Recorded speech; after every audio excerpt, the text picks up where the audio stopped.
What up, y'all? We finally got the part 3. Yes, we got the part 3. The Squid Game, man. We got Man Survives Real Life Squid Game that unalived 551 people, funded by a rich Australian family. Now, y'all already know, man. Get your snacks, kick back. If you need a drink or whatever you do, man, just kick back with the fam. Y'all know how we get down over here, man. So let's go ahead and get into this video. Get into it. Shout out to Stephanie. Bada bing, bada boom. The conspiracy that one of the richest families in the world hunts humans as sport started a really long time ago. It started way before TikTok. But this party definitely did not help with the conspiracies. December 12th is the night that everyone who is anybody has been waiting for. I mean, they don't even know what they're doing, who's going to be there, or really a start time and end time to this party, or whatever it is that they're doing. All they've received thus far, is this invitation. At first glance, the invitation seems like it's in a different language. It's SDAEHTSILAER and SESSA. It doesn't make sense. Some invitees took weeks to decipher this code. It's an invite to a party because it's not in a different language. It is in English.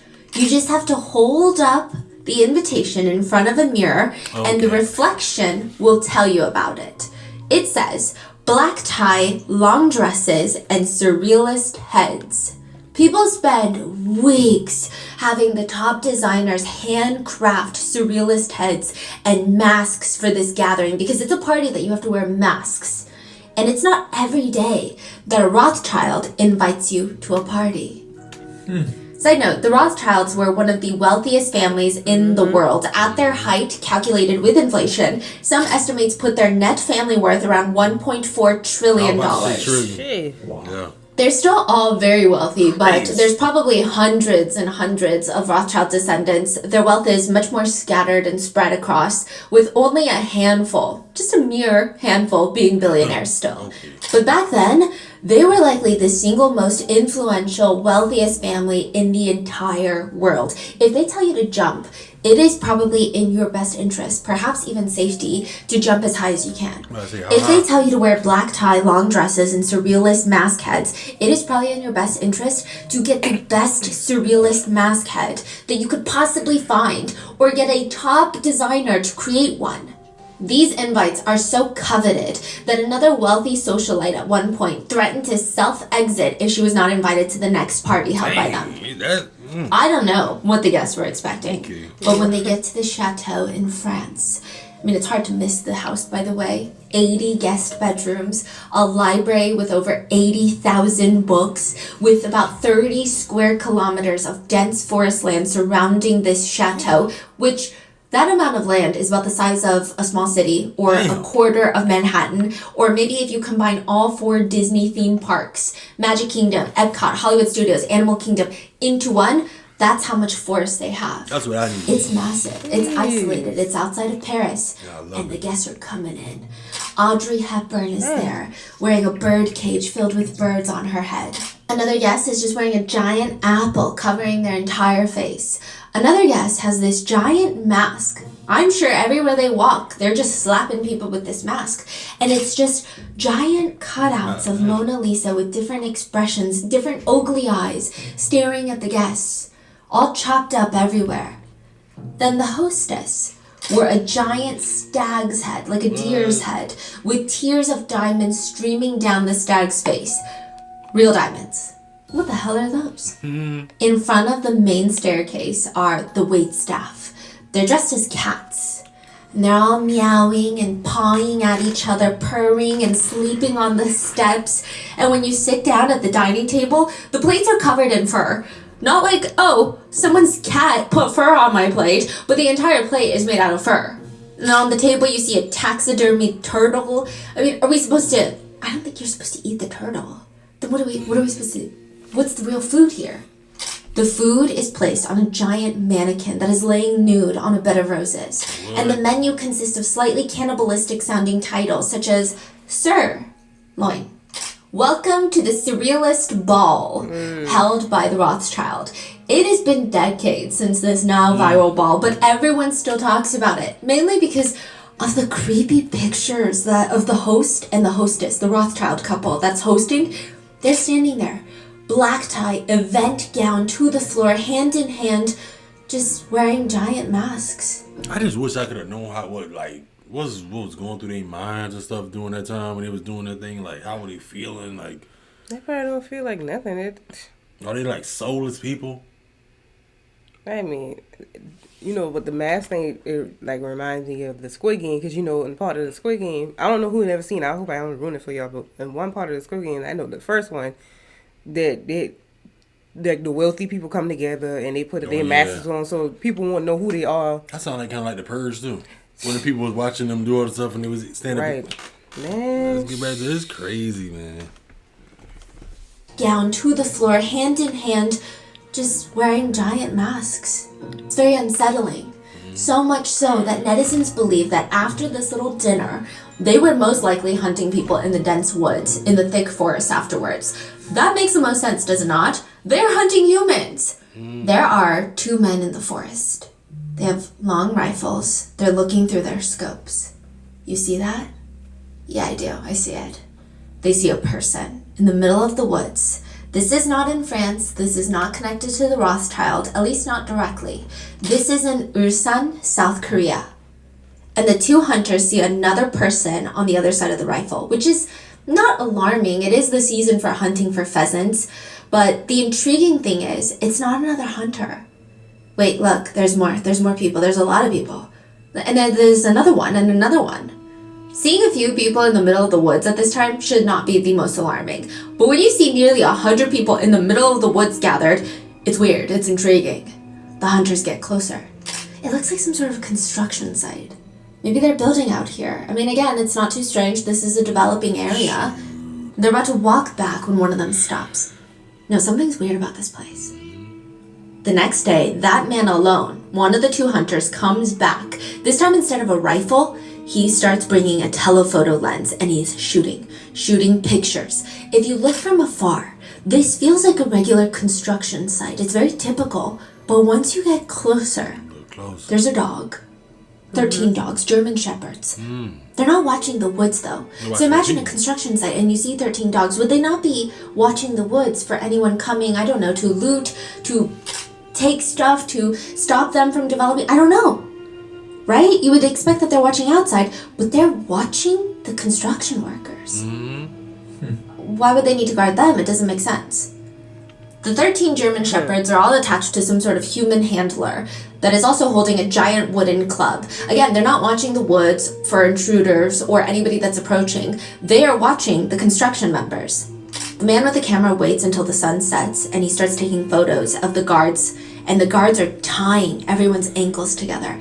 Dozens of people tied together by their ankles with chains, and then they're shuffled into this shipping container. The door is slammed shut and padlocked from the outside. The people in the woods are victims of Brothers Home. They have been transferred from Busan, South Korea, where the welfare facility that houses over 4,000 people is located, into Ulsan to start building a second location.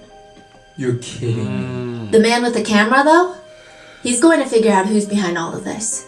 He's going to figure out the people behind Brothers Home and do something about it. Because he's not just a hunter. He is the newly elected prosecutor for Ulsan. This is the real-life case behind Squid Games. Let's get it. Yep, let's get it, y'all. Crazy. Yeah.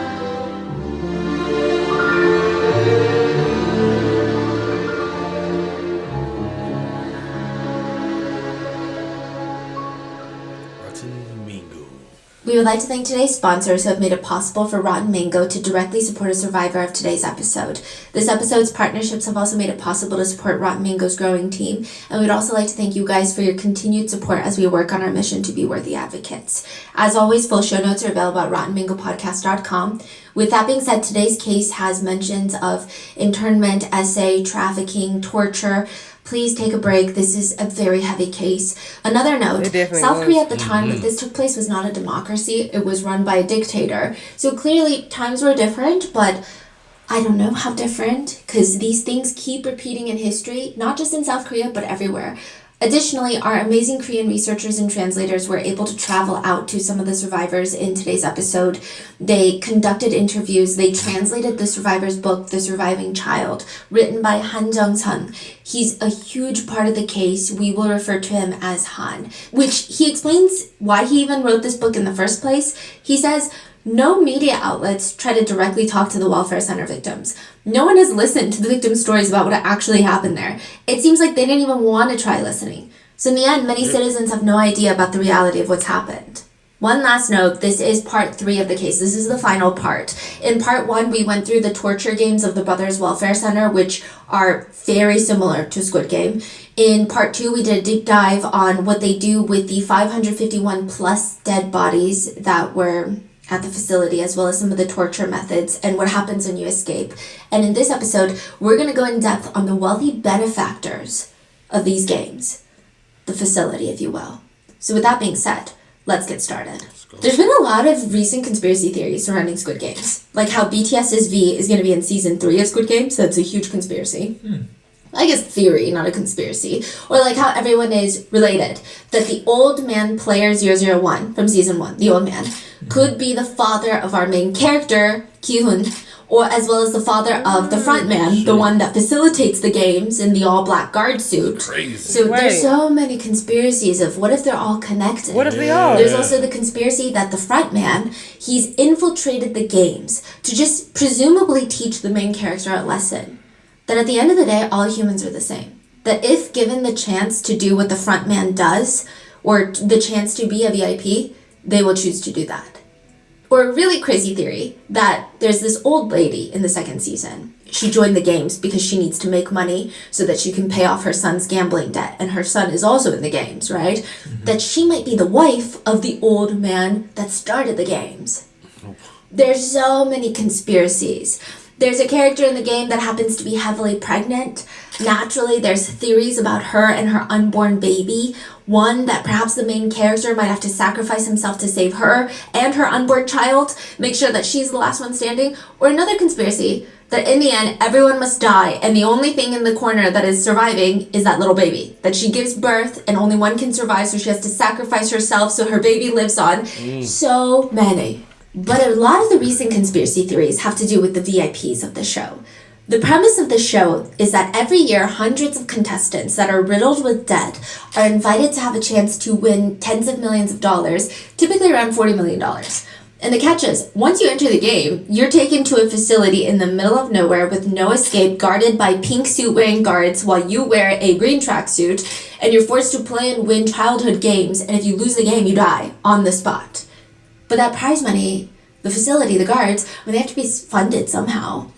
It is funded by a global elite club of VIPs that find it enjoyable and entertaining to watch these people fight to the death for, to them, what feels like pennies. In season 1, it's so interesting. You get a glimpse of the VIPs. They're watching while getting served food and drinks. A lot of the masks are eerily similar to the ones worn at the surrealist ball held by the Rothschild family. The stag horns, the bejeweled masks, they're so similar. In season 2, though, someone points out a conspiracy. They never show the VIPs again in season 2. They never show them. They never show them watching, their reactions, nothing, even though they did in season 1. Would it not be more natural to show them again? Right. There could be a play of dynamic of people are dying and the VIPs are reacting, and maybe they form interpersonal relationships and they grow attached to some characters and not other characters. But no. And at one point, it feels like the main character breaks the 4th wall and is telling others in the game that the VIPs are watching them. But it almost feels like he's looking at us, the viewers, watching Netflix. We're in the game. Yeah, leading to the conspiracy that we, all the people of the world, are the VIPs watching for entertainment. Others are saying, well, maybe it's not you and me that they're looking at, but maybe they're breaking the 4th wall looking at the elites of the world. It's a nod to them because they might be watching this too. We know what you're doing. One netizen comments, I don't think Squid Games is even hiding anything. No. I think the purpose of this show is that this is actually happening somewhere in the world for... Yeah. I was thinking that same thing too, like, you know... Because they gotta let us know. Yeah. What's going on. We get into conspiracy, not every conspiracy, because, you know, some of these people do the conspiracy theories, like, kind of... But some of them, you just never know. But I think that is going on. Yeah. Again, then it was happening before. Yeah. They And got so much stuff going and on. then letting you know, they telling you in these TV shows and movies that you watch. But everybody and stuff. you can't just look at these movies and things like just for entertainment. You gotta find the factual things that's in there too. They can tell you. It's crazy. I think the Scary purpose of too. the show Yeah. is that this is actually happening somewhere in the world for real. At Brother's home, everyone hates to see Madam Park coming. Once you hear her shoes click-clacking down the long hallway, all the doors leading up to the rooms filled with bunk beds with children in there. I mean, you just know that somebody's in trouble. They need Jesus. That is why Madam Park is called, because they need Jesus. Usually she has her purse, and it's filled to the brim with choco pies. They're like these fluffy cream sandwiches. I guess imagine Oreos, but fluffy. Just packets of individual choco pies in her purse. Walking down the hall, she's staring at the hundreds of children standing at attention because they're like, please don't let it be me. Please don't let it be me. Which one is it? The guards point at the two boys, and they already look like they've been beat. Nothing we've done seems to fix it, Madam Park. We've already tried everything. We've tried the first step as well. The guards mean that they've already tried to tie the private parts of the two boys together with a small thread. What? The logic behind it is these two boys keep peeing in their sleep. They keep wetting the bed as they sleep. If they're connected by their privates, if one of them starts wetting the bed while they're sleeping, then the other boy's private part gets wet and he wakes up and says, hey, wake up. You're using the restroom. We gotta go use the restroom. It almost never works. So the idea that they continue the practice seems to be based off of torture alone. And if that doesn't work, which is almost always, the next step that the guards do is call in Madam Park. She's the cure. She sits down with the boys, and if this is your first time seeing Madam Park, she almost seems maternal. She looks like a little ajumma, like a church lady, and she's got all these children's snacks in her purse. You know I can help you, right? The truth is, the reason you're doing this is, it's the demons. The demons are making you wet the bed. Oh, God. Come here. She makes the boys one by one, all the bedwetters, lay on her lap, on their backs. Their private part is across her lap, and she pulls down their pants and their underwear, and she starts grabbing and squeezing their private areas. Man. Say it with me. Lord, I believe. And then she'll squeeze as hard as she can, and they all scream out in pain. She screams, boys who believe in the Lord will be cured. Many victims say that the pain is so unbearable that you can't even think. You can't even think to say what she wants you to say because you just want to stop the pain, yes, but you can't even think to say, what did she tell me to say again? I just need to scream. It's almost a reflex. Until finally it's just white hot pain and they're screaming, I believe in the Lord, I believe in the Lord. And it seems like their vision is going white. Only then will the madam let you put your pants back on. I don't remember that part. Believing in the Lord. The craziest things to be in the cult-like type stuff, believing it. And they say that's not considered a cult. That's the brother's home. But man, But you gotta go through all that to believe in something. You gotta get forcefully abused and say, they ain't going there. No. It's like their vision is going white. That's Only demon then stuff. will the That's madam not- let you put your pants back on. Crazy. And as you wipe your face with all the tears, this is also documented in the book, she will reach into her purse and pull out a singular choco pie. It is the best and worst thing many of them will taste in weeks. Han, the author of the book, if you watch the first 2 episodes, he's the survivor that authored the book that was used for source material, but also he's the one that was trapped with his sister. He and his sister were taken to the brother's home by police officers after their father dropped them off one drunk evening. He just didn't know how to take care of the kids anymore. Han, like many of the other survivors, he has these nightmares. But this one feels different.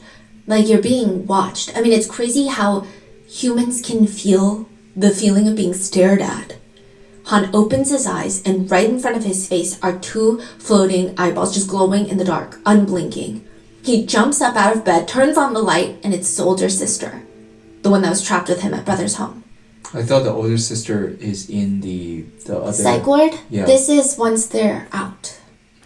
They're trying to live together once they escape. We're gonna go into detail on how they all escape. Okay. And he turns on the light. Shinette, what are you doing? I told you we're supposed to sleep now. Yeah, I'll go to sleep. But when Han looks up again, she's not asleep. His older sister is just sitting there staring at the wall. Some nights she laughs at the wall. Other nights she cries at the wall. Whenever Han would ask her, Shinette, why are you laughing? Why are you crying? she'll turn around and tell him stories about their lives before Brother's home. She never talks about what happened at Brother's home, at least not in these moments. Han says, there was a time I thought about just killing everyone. For me, I had nothing to lose. It was entirely possible to do it. I could have become a psychopath that society could learn to fear. I could have. Instead, he thought, well, why don't I just start small? I'll just kill one person first. I'll kill my dad. Because he thought, he's the reason that we're in Brother's home. My older sister, who was so smart, so very kind, ended up in Brother's home, put on psych ward meds. I mean, she lost her mind in there. She was beat every single day. She was tortured in ways that, Han was tortured the same way. They were both essayed. It was a lot. The whole thing became more complicated when Han finds out that his dad was also trapped in Brother's home later, but that doesn't make things better. So over a decade after they're released, Han decides, I can't do this anymore. For the past decade after Brother's home, I've just been floating around. My sister is still not my sister, like the sister I remember. I gotta do something. So he goes to see his dad with a knife. He says, I visited my father. He didn't realize I was his son. He didn't recognize me, but I recognized him. And at the time I was carrying my knife. My intention was to kill my father.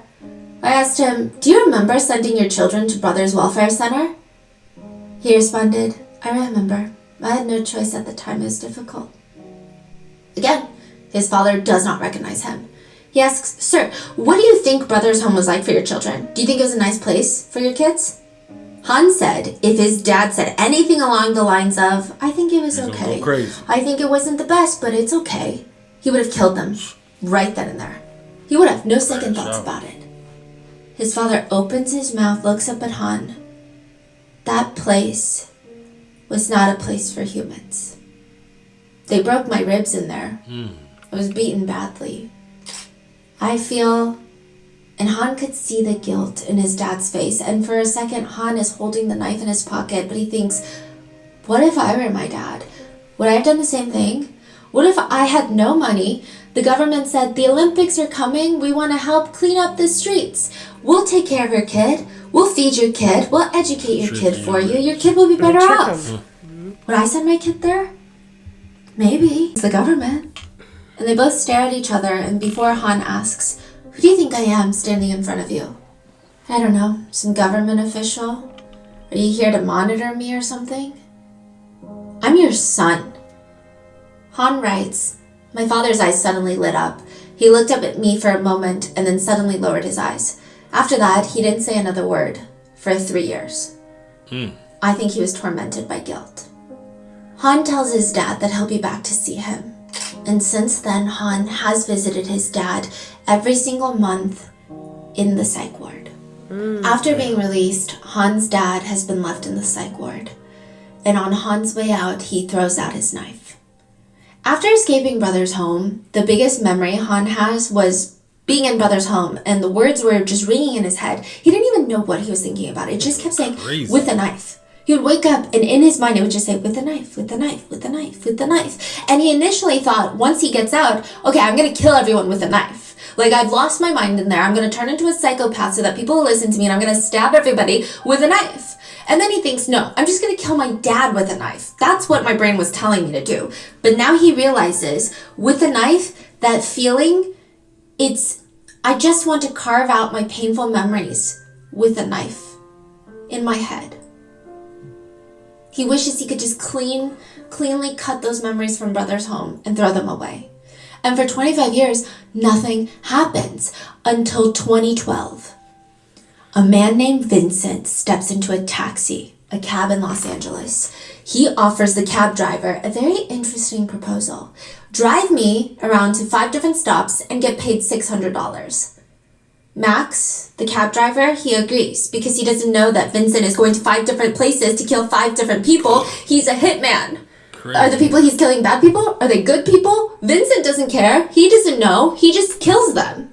But Max cares. He doesn't want to be a part of this. All he wants to do is save up enough money to open up his own limo company. That's it. He's not even supposed to be a cab driver. He's been a cab driver for decades, but he's really supposed to be a limo company owner. This is all temporary. He's just trying to save up enough money to start his own company, and all of this is just, it's rough. And Max starts putting 2 and 2 together. He knows that he is going to be collateral. If Max knows what Vincent is doing and the police know that 5 people are dead, that means wouldn't Vincent logically, if he is a hitman that he is pretending to be that day, would he not kill Max and frame everything on him as collateral damage? In the car, Max, the cab driver, asks Vincent, "Why haven't you killed me yet? Because I know you're killing people. Why haven't you killed me yet? Answer the question." How did he find out that he wants to kill people? Oh, he's been going place to place killing people. And he gave up his little facade and has started killing people in front of Max. Oh, wow. Max is like, "Just tell me, why haven't you killed me yet?" Wow. Vincent tells him, "Look in the mirror. Look at me. Paper towels, clean cab. How much you got saved up for your limo company? That isn't any of your business. Someday my dream will come. Yeah, well, one night you'll wake up and discover it never happened. It all turned around on you. It never will. Suddenly you're old. Didn't happen, never will, because you were never going to do it anyway. You're being hypnotized by daytime TV for the rest of your life. What the f*** are you doing still driving a cab?" Max, in a weird twist, has this wake-up moment where he starts driving the cab faster and faster, realizing Vincent's planning on killing him. And he starts running red lights, going 100 miles per hour. You're right, Vincent. We're all floating on a rock in the universe. Nothing matters anyway, does it? Does it? If not now, then when? Right, Vincent? And he purposely flips the car over, nearly killing the both of them, but ultimately taking control over his own life. This is the plot of the 2004 movie Collateral. Oh, shoot. I ain't never seen that movie, so. Is it Collateral? There's this moment where Tom Cruise's character, Vincent, says something along the lines of, "You became a hostage to someone like me because all you do is a dream. To achieve your dream, you should have done everything, but you didn't." Han says, 2012, he's watching that movie, and he realizes, listening to that conversation, I thought, it felt like he was speaking to me directly. Nobody had been speaking about Brothers Home. What had happened there, we all just sat in our own places, agonizing and thinking about it. It almost felt like it didn't happen. That was the moment I decided I was going to tell the world what happened in Brothers Home, even if it killed me. Prior to Han protesting at the National Assembly in South Korea, for the past 25 years, nobody has even spoken up about Brothers Home. None of the other victims or survivors. Everybody hid it. Sometimes people hid it from their future spouses, partners, kids. Nobody in society wants to feel bad for people without homes that are begging on the street. They are humans that need to be cleaned up. The stigma was so strong that the victims, once they escaped Brothers Home, being tortured for years, forced to play these weird torture games, some were left permanently paralyzed. Some had each of their teeth plucked out one by one for fun. They have no teeth. Most of them were essayed by guards every night for years. They're forced to do manual labor, and yet they can't tell anyone about it because they're going to be judged. Han said during his protest, one citizen even grabbed him by the collar. He's peacefully protesting in front of the National Assembly. This citizen spit in his face and said, "What? Even people like you, scum of the earth, want taxpayer money now?" Wow. Damn. Some cursed at him. Others looked at him with pity and said, "Kid, you're hitting a rock with an egg. Give it up." But he stood there every single day sharing his story. "I am a 37-year-old man. I was 9 years old when I was taken into Brothers Home. This is the 9-year-old me speaking. Please listen. I have no idea where my life went wrong or why I have to live like this. Being born as one in billions, I wonder if I might have been sent on some kind of mission. But looking at myself now, it seems like I have no mission at all. I'm just pathetically aging." Han explains that his dad and sister are now confined to a mental hospital, even after being out of Brothers Home. They cannot adjust back to society, and there's nothing that he can do to help them. All he can do is visit them, using what little money he has left to buy snacks. And he splits them exactly in half. If he accidentally purchases 3 of the same snack, because sometimes the supermarket does buy 2 get 1 free specials, he has to either eat the 3rd one or keep it for the next time he visits. When our researchers went to interview Han and his sister, they told the researchers that they have a really hard time sharing food. They all do, most of the victims from Brothers Home. In Korea, when you go out to eat, you often order family style, meaning you order like a bunch of big plates, fish, beef dishes, veggie dishes, and then a big thing of rice comes out and you all put onto your little plate and you eat kind of like a Thanksgiving meal, but that's typical for a lot of restaurants. Han and his sister don't really feel comfortable, and they preface this because they don't want to make our researchers feel awkward. They say it's, after years of fighting for our food and eating from a single dish, sharing can be very stressful. Wow. Like subconsciously, we feel that when others serve themselves, of course we want them to eat, but we feel like our own portions shrink. Even though we know logically now we can just order more food, but it's really hard. Han will have to monitor his sister's water intake throughout dinner. She almost has an addiction to liquids, mainly water. Back at Brother's home, the water that they had to drink was extremely unclean. There were little squiggly things that were alive moving around inside swimming. Flies would get in the water and drown, and that's the only water that they received. So whenever Han's sister gets water to drink, she drinks it excessively to the point where it hurts her stomach. Our researcher noted that Han's sister has a very young charm about her. She behaves more similarly to a younger girl, even though she's in her 40s now. She has very high emotional intelligence, and she's very attentive to others around her, asking how she should properly address them. One thing they noticed is that she has these really long, graceful fingers. When she picks things up and puts them down, it's like someone who's done ballet for years. It's very elegant. But then at one point in the dinner, she looks at her nail and then just breaks it off. Just like that, unprompted. It seems perhaps to be a stress response. Just like other interviews with other victims that we found online, Han's sister will stop talking about her experience at Brother's home to medicate. She has at least 8 pills that she takes 3 times a day. Some are antidepressants, anxiety meds, other psychiatric meds, and Han interestingly takes none. A lot of trauma. He tells our researchers that the doctors are actually more concerned for him because his sister is medicated so they can try to stabilize her condition, whereas for him, he can't be medicated because he's trying to take care of his sister. But because he has all this trauma and no way of really helping, not that medication is the only solution, but it just puts him at a higher risk. But Han will do anything for his sister. He says when he first got her out of the mental institution, this is after Brother's home, she was sent to another mental facility. He fought to get her out, and she wanted to go back. Damn. He realized, they're at the hospital. You can't eat when you want. You can't skip meals. You don't make choices. So the real world, all the freedom to make choices was overwhelming her. He said it reminded him of, those beautiful birds that have their feathers plucked out to prevent them from flying. And over time, even if no one pulls out their feathers, they pluck them out themselves. It's like a bird locking themselves back in the cage because it feels safer. Dang. But now she's learning to love her freedom. And Han asks her researchers, what kind of colors do you think people like us like? People like me who have gone through all of this. Think about it. A lot of people will say we like dark and gloomy colors. But most of us, the victims and survivors of Brother's home, we all like really bright colors. When thinking about how he even survived Brother's home, he says, I think it's from my sister. I think it's because in this world, only my sister loves me without discrimination.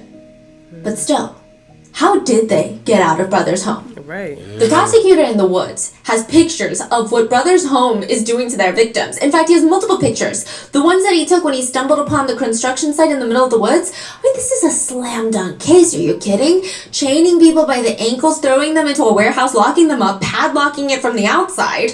The prosecutor thought, my thoughts on this were quite simple. This is a very serious crime. Even confining and forcing one person to do labor is a very serious crime. Confining and forcing hundreds into labor, there's no room for excuses. We have to launch an investigation. He gets a search warrant for Brother's home. He says the first thing he noticed when he walked into that massive compound, 60 plus buildings in the middle of the woods in Busan, the smell. It's like human grease. Like you don't wash your hair for a few days and it starts to smell like scalp, but so much worse. Every building is darkly lit. He says the team that I went in, the prosecutors, we couldn't believe that a place like this exists in Korea, even though we were standing there, seeing it with our own eyes. During the search warrant, they find the massive safe in the back, the size of a bank vault, where they found $8 million with a ton of foreign currency in there. And the prosecutor is looking around like, bring me whoever is in charge of this place now. The prosecutor himself can tell what kind of power he has, because everybody around him starts hurrying. To do what? I don't know, to call the director of this place. All of them are running around acting busy because he's a prosecutor. They're going to look busy even if they're not. They're going to try their best to look like they're innocent. That's normal. This is how normal people react and respond to prosecutors like him. So he sits there and he waits for the director. He waits and he waits, and the director walks in, and you would think that the prosecutor begged for this meeting on his hands and knees like a dog. His name is Director Park. This is Madam Park's husband. He runs this place. He started this place. He's a short, unassuming ajashi. He looks like a regular, 50-something-year-old man. He does have a more built figure. He used to be a boxer. He walks in and he's instantly agitated. Someone like me cannot be interrogated by someone like you. Let's not even have this conversation. Bring me the chief prosecutor. Bring me your boss. No, you know what? Bring me your boss's boss's boss's boss. Damn. You're kidding. That's what he said. Yes. Shoot. Wow. Where the hell does this guy get this type of confidence? To have this level of confidence when facing a prosecutor, you have to have one of two things. In a very serious crime like this one, kidnapping, entrapping, forcing thousands of people into what can only be considered the closest thing to a modern-day concentration camp in South Korea. That's how people have described it. You have to have three things. A lot of money. A lot of money. 2, you better have connections. Not your average, I want an aquarium in my home the size of a dining table by 3 p.m. connections. You better be well connected to the most powerful people. Okay. If you're talking like that to a prosecutor, maybe you're like a Tibar. That level of connection. And 3, you better have a lot of luck on your side. So who the hell is Park In-gun, the director? Mr. and Mrs. Park are living legends in the welfare sector in South Korea. For nothing other than starting, running, and expanding their business of Brothers Home. The welfare center in South Korea that has kidnapped, entrapped, and tortured 3,500 plus people, making them work in factories 12 hours a day with no pay, and ultimately if they die from severe beatings, they're just buried in the massive grave in the compound, or their bodies are sold for medical purposes. The government is paying the Parks for every head they bring in. They're receiving government subsidies, forced labor contributions. Park, the director, the man behind this facility, we don't even know much about him. We just know that he used to be a boxer at one point. Not a famous one, not a good one, but a greedy one. He just wanted to make a lot of money. It didn't really matter to him how he makes money, as long as he makes money. He never wanted anyone to know that. In fact, even at Brothers Home, in front of thousands of people, that he is actively taking advantage of and torturing, he has the audacity to act like he's helping everyone. He makes it sound like he spent his own personal assets to help people. That he's this pure godly man. It's so bizarre. And nobody could complain because they knew that Director Park was very close friends with the then dictator Chun Doo-han, the dictator of South Korea, the most powerful man in the country at the time.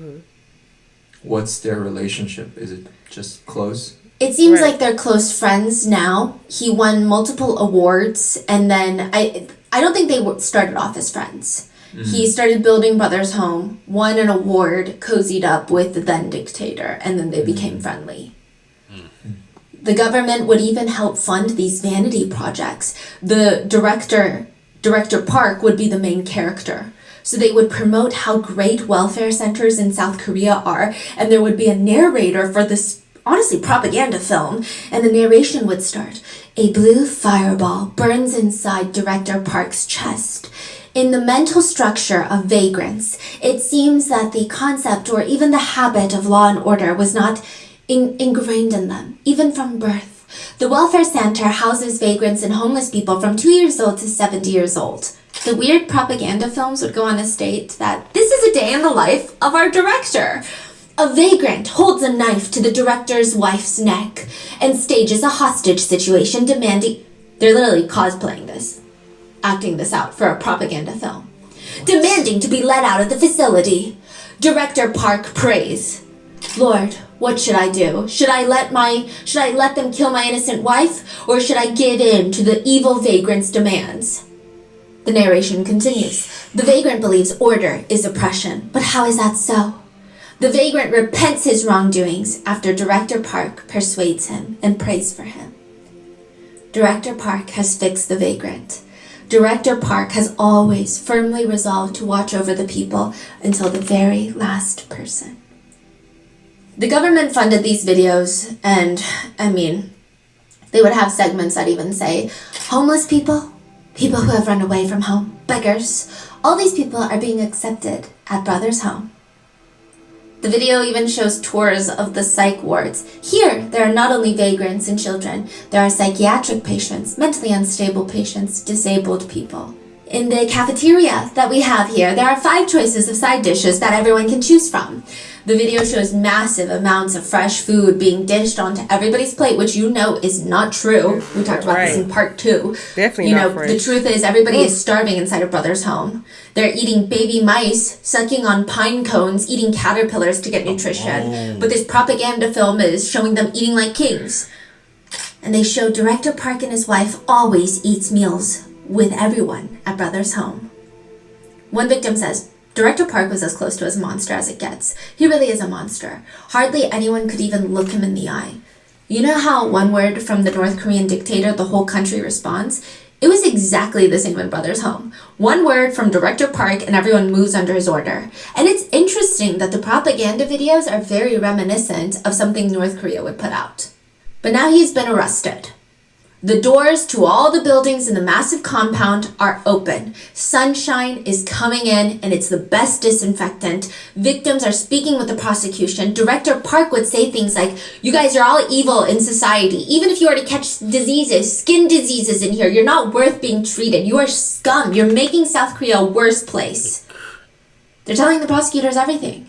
If someone tried to escape, Director Park would tell them, you are a social evil. And then they would be beaten in front of every single person at the mandatory church segments every single Sunday. Is he the one that's beating people with the boxing gloves or no? Yeah, he and his brother-in-law, Pastor Lim. Pastor Lim is the more religious one. That's his brother-in-law. So this whole compound is really run by Director Park, Director Park's wife, Madam Park, and then her sister and her sister's brother-in-law. Her sister's brother-in-law. Yeah, it's like a whole family business. And they're just beating people. Beating with people boxing and gloves, doing all kinds of stuff. This religious church. Yeah. And Pastor Lim was, okay, I don't even want to call him Pastor Lim. He was technically the pastor at the church, and he did this, a lot of victims believe he did this because they say when you're a welfare center in South Korea at the time, no one internationally wants to donate. But if you say, hey, we're a Christian welfare center in South Korea, a lot of Christian churches in America and overseas would donate. And they would just steal the donations. Yeah. They would even run these big campaigns of, these were kids without homes. And we took them in, and now we want to reunite them with their families. But we need money to do that. We need manpower. So a lot of people overseas was donating to the church. And there was a victim who came forward and said, I was a child with a home.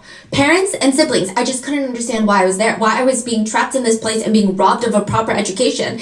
I clearly gave Pastor Lim my home address and phone number. I even told him, my parents run a Chinese restaurant. Here is where you need to go and look.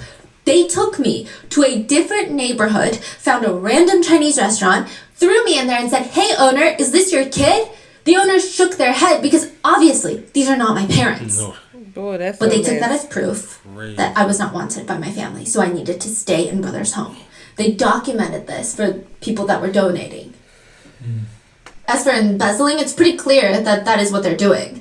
Another advocate says the brothers' home embezzled money by finding loopholes in the government subsidy payments. So when it came to food purchases, for example, they would receive enough money to feed 3,000 people. They would only purchase food to feed less than half of that. They got to pocket the rest of the money that's supposed to be spent. The first trial found Director Park guilty in unlawful confinement and embezzlement charges. Oh, they're actually taking in all of them? Mainly just Director Park. Okay. He was ultimately imprisoned for 10 years, in prison with a $500,000 fine, which is far too lenient. But the problem is, Director Park appeals that decision and it goes into a second trial. The second trial results in, instead of 10 years in prison, 4 years in prison. And the new fine is $0.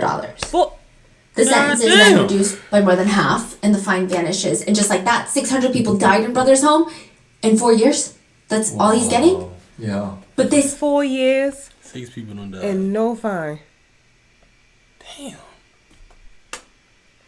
Boy, these people is going. Be getting off, boy. Easy. People died in Brother's home all those people in 4 died. years. That's all he's getting? Yeah. But this too gets appealed. And finally, his ultimate final sentence gets boiled down, reduced to 2.5 years in prison and $0. The main reason for the reduction being they argued that the unlawful confinement charge, there's no proof. They're saying there's not enough proof that he was holding people against their will, which is about as unhinged as if I were to see a kangaroo building a 3-story house in the middle of Central Park. It's just absurd. Yeah. The logic behind it is not making sense. One victim says, I was a living victim and witness to all the terrifying and horrendous abuses that were happening in there. And that wasn't enough? What power do we have? The prosecutor was being bullied by the mayor of Busan as well as the dictator at the time to drop all the charges. Wait, no, they so had it seems like there that? was a lot of just corruption to let him out. Mm-hmm. In 2.5 years, he is released and they continue to open up more welfare centers. What? And get government subsidies. See? In Squid Game Season 2, the main character tells the game makers, you take advantage of desperate people with nowhere else to turn, and you watch as they die one by one to entertain your clients. You say it's their decision to participate like you're trying to sugarcoat it. You act like you're running some charity event. The front man responds, anyone who died was simply a player who lost the game. Trash eliminated from the competition. And as we speak, the world is filling with more and more trash. You still don't see it, do you? If the world doesn't change, the game doesn't end. The main character responds, you say that it's just the way the world works, that we should shut up and accept it and go on with our lives, but that's a story you made up to excuse your atrocities. I know that people are nothing to you but animals. You think you can buy us like racehorses. Director Park thinks like that. He opens up welfare facility after welfare facility, getting all the government funding. The facility is called Siloam House. It's a welfare facility for people with disabilities. They received, in total, over $11 million in just government subsidies, and likely tens of millions of dollars more in the forced labor. So why not do it again? And when he finds that to be less exciting financially, he later moves to Australia. The whole family immigrates to Australia and opens up this massive golf course, sports center, hot springs. And interestingly, he buys a company called Jobstown and starts operating his business under that name. One advocate says the golf range and assets in Australia owned by the family were purchased with funds from Brothers Home. So it was bought using embezzled money. This asset represents blood and sweat of victims and it cost them their lives. Yeah. Even at the golf range, one employee was brought from Brothers Home in South Korea. He was a victim of Brothers Home, trapped there. He was flown out to Australia on a visitor visa, meaning he's not allowed to work in Australia. He's a tourist, but he's forced to work 16-hour days at the golf course, manually picking up the golf balls, fixing golf equipment, and mowing the lawns. If something is not up to standard, he alleges Director Park would use a golf club to beat the hell out of him. He said, if I was in Korea, I would try to run away again, or at least I would try to, right? But I was left in this place, I had no money, nothing. Where would I go? I don't even speak the language. To get to the nearest public transit from the golf range, it's about 30 minutes by car. Park's adult children. So Mr. and Mrs. Park, the directors, they have adult children.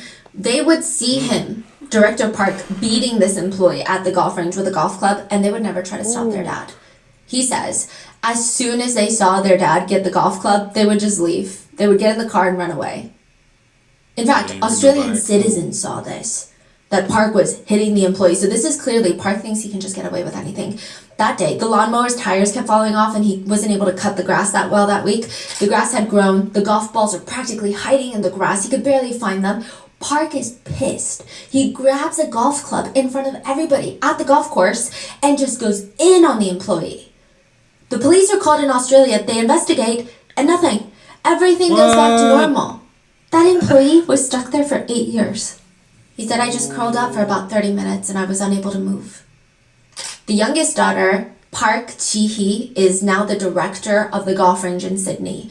She and her husband. Today? Yes. How old is she now? Do you know? She's probably in her 30s. The golf range is being listed for sale right now for $11 million. It is poorly maintained but claims to profit about $300,000 a year. The daughter, she's the one running it. Park is dead now.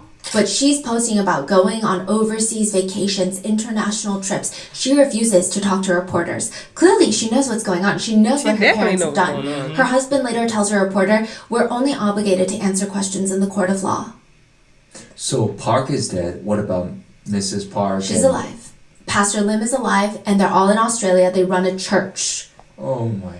Pastor Lim spends his time doing chores, playing golf. One news station tried to get an interview with him, following him, asking him, "Do you have any intentions of apologizing to the victims?"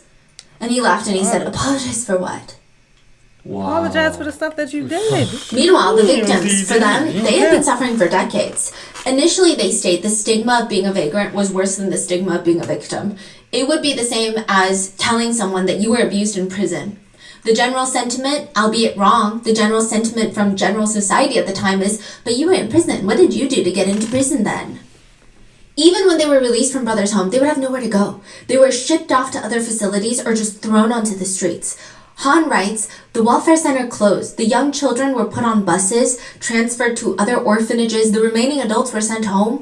Welfare center victims came into society without any money. They were scattered like beggars throughout the city. Many victims starved to death throughout the years." So you're saying Pastor Lim and like Mrs. Park and all of them, they're running a church. Yes, so while Director Park went to prison for 2.5 years, Brothers' Home shut down. When he was released, they opened a few more welfare centers in South Korea, but they decided, we don't really like it. And maybe the law is catching up with us. South Korea is becoming a democracy. So they slowly transfer all their assets to Australia, open up a church, buy a golf range, and now most of them are living in Australia. Their kids, Madam Park. Are they still running that church, you think? Yeah. Yes. These are recent interviews. How are they still around? Because, you know, the Right. community is small, right? You think a lot of people don't know the details of what happened? They probably know. A lot of people don't know. So my dad is an avid news watcher. He's very passionate in politics, and with everything going on in South Korea recently, he's very active in putting his voice out there as a citizen and being heard, right? He doesn't know much about Brothers' Home. This is the only case in Korea I've ever asked him. I've asked him about murder cases, kidnapping cases. He knows so much.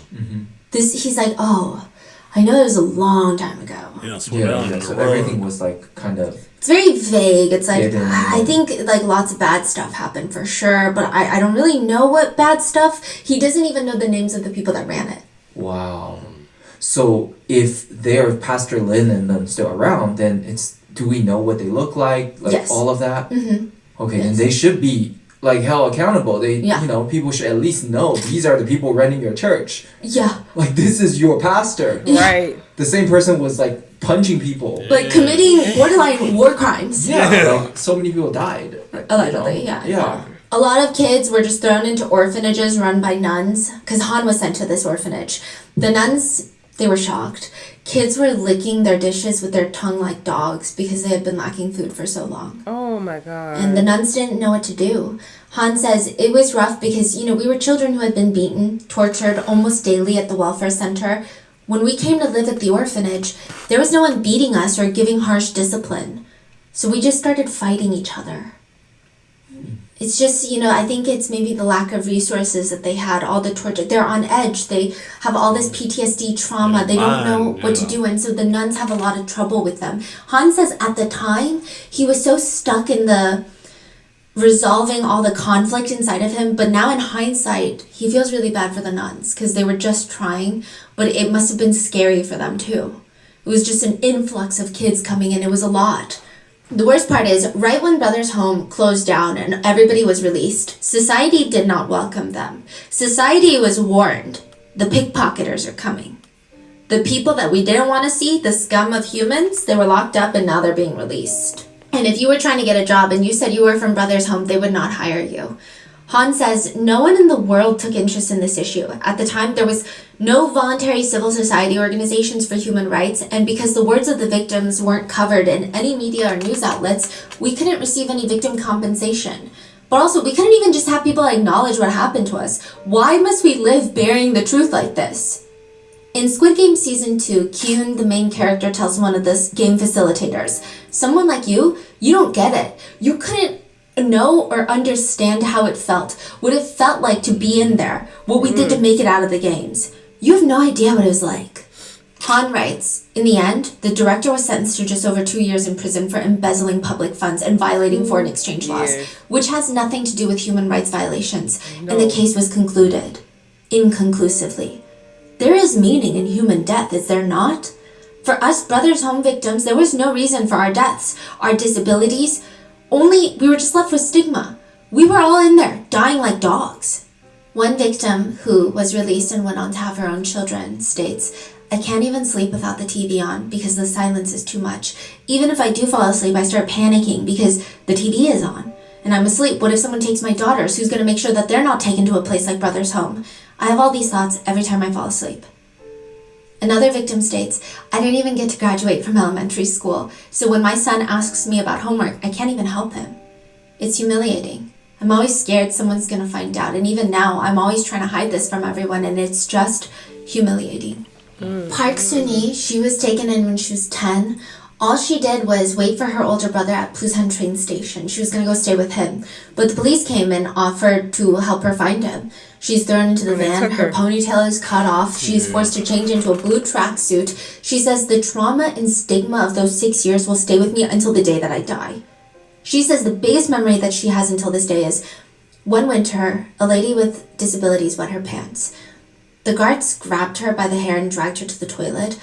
They grabbed one of those floor mops to clean her body and poured cold water all over her.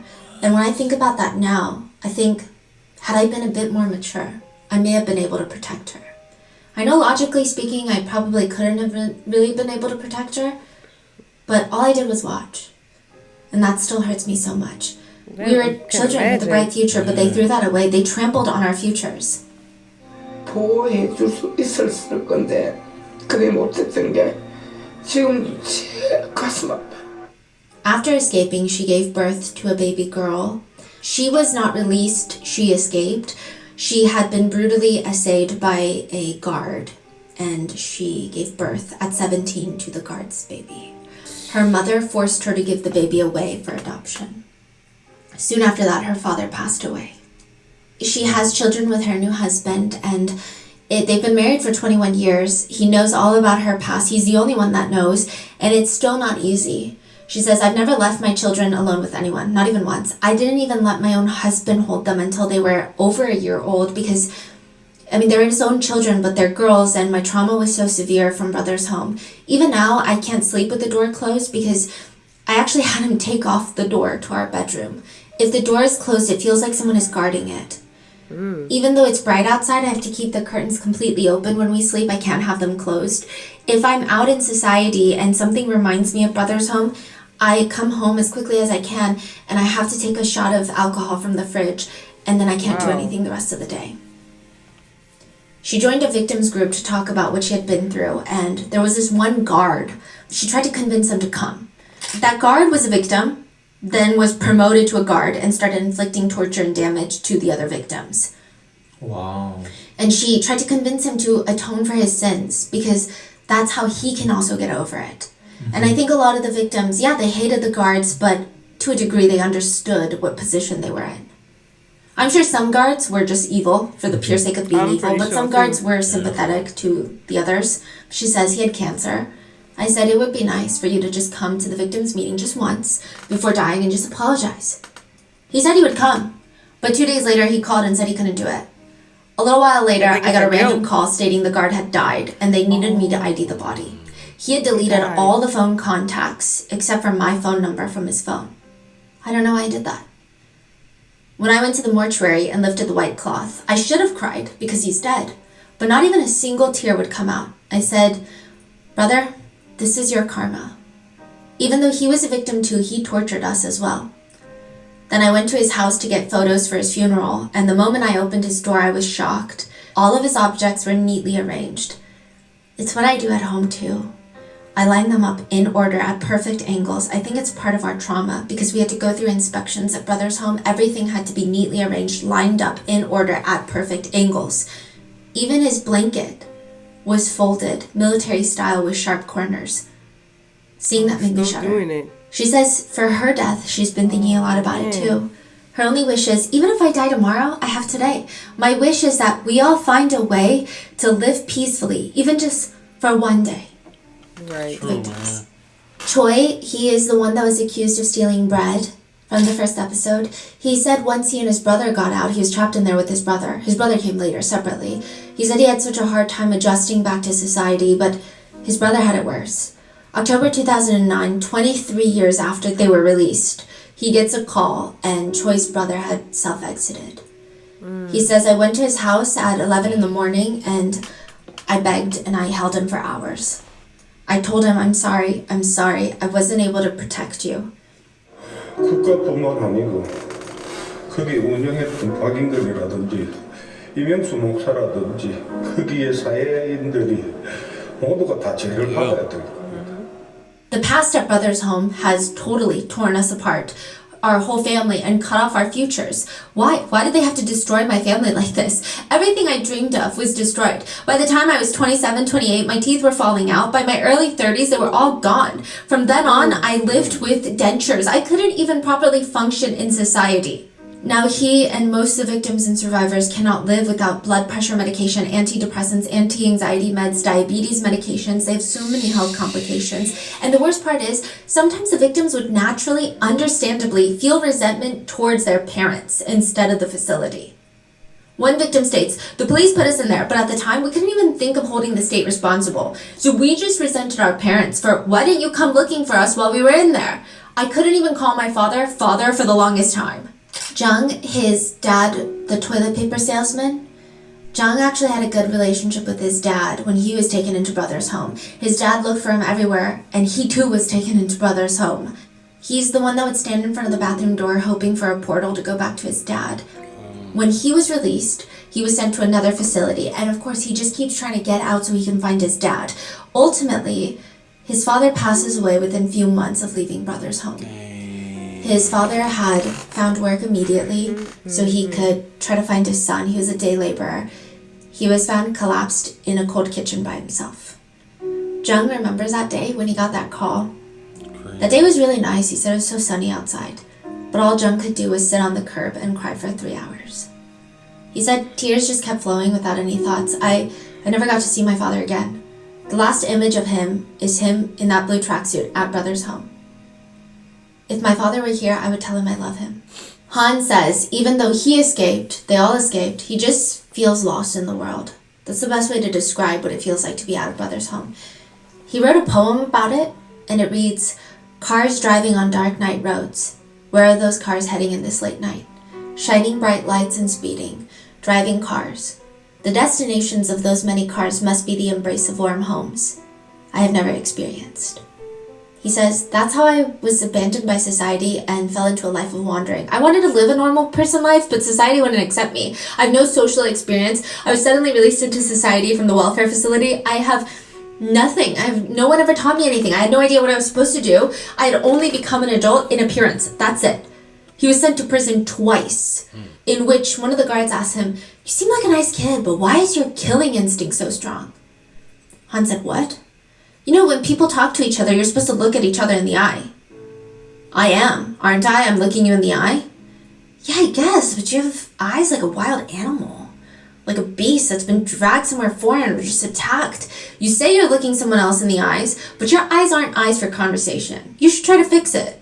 And that's when he started trying to fix his life and get it together. He spends $91 a month on snacks to bring to his sister and dad who are living in the mental institution. It was a big chunk considering he only has $500 to live off of every single month, but it's all he can do for them. He writes, when I bring snacks, I have to divide the cookies and drinks exactly, equally. If one thing is different, if my dad or my sister gets one more piece, a fight breaks out between the two of them, even though they're old adults. Father and daughter, they're like young children. And when I see that, my heart feels so pitiful and sad, and I always make sure to divide things accurately in advance. My doctor told me that treating my father and sister's condition now is impossible. He said it's just stalling further deterioration. So with that, he has been protesting, and 33 years later, the government signs a reinvestigation. The Second Truth and Reconciliation Commission is formed. The first case that they take on is the Busan Brothers Welfare Center Brothers Home incident. They're still investigating, but it's difficult considering Director Park and his entire family immigrated to Australia. They've taken all of their assets, and in 2016, Director Park passed away. Not that they could do anything to him because of the statute of limitations, but netizens are calling for a thorough investigation into who at the police stations, which police stations were taking people. One victim states they should conduct a thorough investigation. If the government needs to apologize for anything, they should. We need to somehow try and resolve this resentment inside of the victims. One survivor says, we were victims of the government's bid to purify the streets ahead of the Olympics. We were swept away like trash. The South Korean government needs to acknowledge what they have done wrong and ask us for forgiveness. But another survivor rightfully states, because of one family's materialistic and selfish ambitions, they kidnapped and abused thousands of innocent people, all because they wanted to maximize their family's wealth. The family has benefited and is living a good life from the sacrifices that we all made. Exactly. Their assets need to be seized and returned to the country, and I hope these will be used to appropriately help the needs of the survivors. The commission is still investigating to this day. Han now makes miniatures of the compound. So the compound in Busan is gone. It's been replaced by apartment buildings. And maybe this has to do with the fact that for almost 30 years, nobody knew that this was happening. And he makes to-scale reconstructed miniatures of the church, of each building, of the bunks, of people in the blue tracksuits out of clay. Made by him. Yeah. Wow. And they're remarkable. Each and every person is different. They all look troubled or sad or in despair, yet they all have completely unique and different facial expressions. And he is working on getting to live with his sister again. So he has times where she'll come live with him out of the mental facility, but then because they don't have enough money, sometimes she'll need to go back. With his education background trauma, he can only do manual labor jobs. He does have a lot of health issues, and his last dying wish is really just to live with his family. That's why he's constantly calling the government. Hi, is this the provincial office?